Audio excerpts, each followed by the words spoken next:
In today's interconnected world, economic sanctions have become a widely used tool for countries to exert pressure on others, aiming to influence their behavior or policy choices.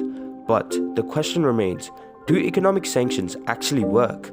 Opinions on the effectiveness on economic sanctions are divided, and a comprehensive examination of their objectives, mechanisms, and consequences is necessary to understand their impact. First, sanctions serve as a diplomatic tool expressing disapproval and demonstrating solidarity with affected populations.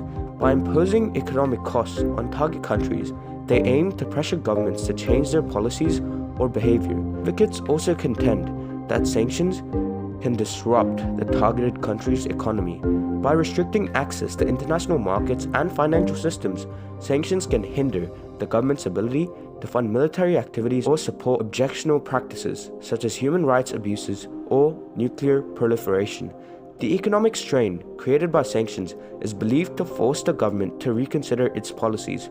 Additionally, economic sanctions can generate political pressure by isolating the target country. The hope is that increased international isolation will lead to internal unrest, weaken the government's grip on power, and eventually facilitate political change. However, critics of economic sanctions highlight their limitations and unintended consequences.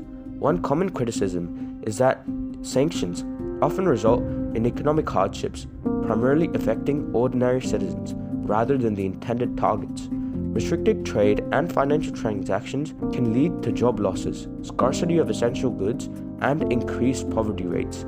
Critics argue that the burden of sanctions falls disproportionately on vulnerable populations and can perpetuate a cycle of suffering and deprivation. Furthermore, opponents of economic sanctions argue that they can have unintended geopolitical consequences. In some cases, sanctions may push the targeted country closer to other nations that are willing to provide support, thereby undermining the original objective.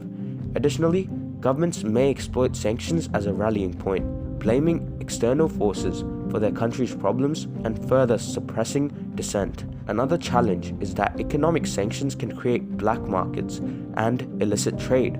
When legal channels for trade and finance are restricted, alternative pathways always emerge. This can empower criminal networks and undermine legal economies, contributing to corruption, smuggling, and the rise of shadow economies. It is also important to recognize that economic sanctions are not universally effective. Their success depends on various factors, including the targeted country's resilience, its access to alternative markets, and the level of international support for the sanctions. A lack of international consensus or weak enforcement can diminish their impact. The effectiveness of economic sanctions is a complex and debated issue. While proponents argue that they can increase pressure, express disapproval, and lead to policy changes, their impact on achieving desired outcomes is not always straightforward. Critics emphasize the potential harm to vulnerable populations, unintended consequences, and the limitations of sanctions in achieving the desired goals.